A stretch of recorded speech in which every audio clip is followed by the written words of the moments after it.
きです。今日も可愛いモンスターカフェに来ています。ここはねちょっとバーカウンター的なすごいかっこいいとこなんですけど、この番組ではね毎週土曜日エボリューションオブザ原宿ファッションということで、原宿で今まで流行ってきたメイクとかファッションとかをジャンルごとに紹介していくのと、あとねいろんな流行とかも交えて紹介していきたいと思います。今回のテーマは真っ黒なカラス族がテーマなんですけど、先週はねこのタケノコ族っていうのを紹介してるので、まだ見てない方はぜひチェックしてみてください。ベースを塗った状態からスタートしていきます。まずはアイシャドウベースを塗ります。今回は広範囲にアイシャドウを塗るので、目の横の方までしっかり伸ばしてください。黒に近いブラウンのアイシャドウを横長にまっすぐ塗っていきます。下まぶたの方も目のカーブを無視してまっすぐ塗ってください。黒のアイシャドウを目の際に塗ります。リキッドアイライナーで目のカーブを無視してまっすぐ平行な線を引くようにラインを引いたら、黒のアイシャドウで目尻に三角を描くイメージでぼかします。マスカラを上下のまつげに軽く塗ります。眉毛はクールにまっすぐ描きます。オレンジ色のチークをシェーディングを入れるような気持ちで頬骨に沿って入れます。最後にリップをきっちり塗って大人っぽく仕上げます。これでメイクの完成です。1982年パリコレクションにデビューしたヨウジヤマモトと川久保玲が発表したデザインは東からの衝撃と言われ、黒を前面に打ち出すファッションが世界的に流行しました。大胆なカッティングによるオーバーサイズの服は体のラインを隠すようにできています。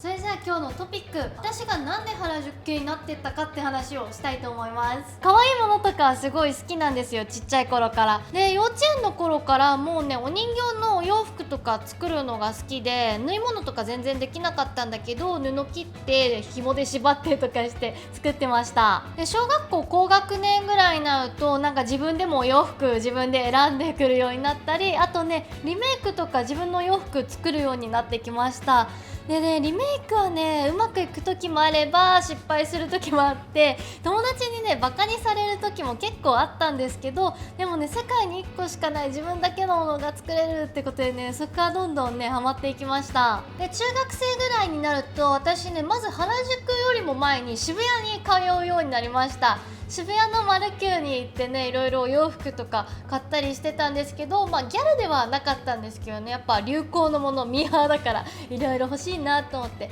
行ってました。でだんだんね原宿の方にも足を運ぶようになって、ちょっとねゆったりした服とか、あと古着とかだんだん着るようになってったんですけど、今みたいにカラフルな感じとかではなかったけど原宿にどんどん行くようになっていきました。18歳の時に髪の毛をピンクにしたんですよ。普通にねピンク可愛いな、やってみたいなって思ってでやったんですね。で結構周りの友達とかびっくりして、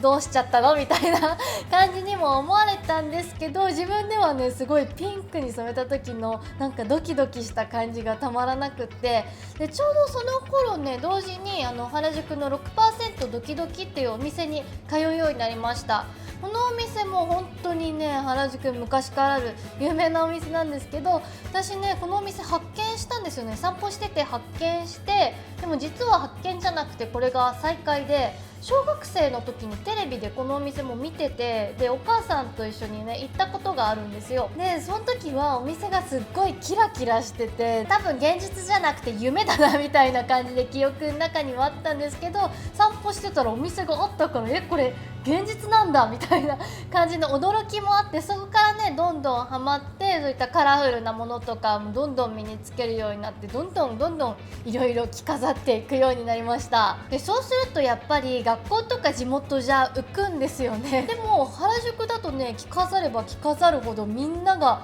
なんか褒めてくれて、なんかすごい個性を認めてくれる街で素敵だなって思ったし、行くたびにね新しいものを見つけたりとか、素敵な人に出会ったりとか、どんどん発見があって、そこからねもういつも週末には足を運ぶようになってって、どんどんハマってったって感じです。だから今回このビデオを通して私の大好きな街のこととかファッションのことをね、みんなに知ってもらえたらいいなって思ってこのビデオを作ってます。はい、というわけで皆さんいかがだったでしょうか。もうカラス族はね、資料を探しても全然なくって、もう私がイメージするカラス族に合うメイクみたいな感じになっちゃったんですけど、実際にね自分カラス族でしたみたいな方とかいたら、ぜひこんな感じだったよとかいう情報をコメントの方で教えてください。あと質問とかリクエストもどんどんお待ちしています。というわけで今回も YouTube スペース東京とこちらかわいいモンスターカフェからお届けしました。お店の詳細については動画概要欄にリンク貼っとくので、ぜひチェックしてみてください。本日もご視聴ありがとうございました。バイバイ。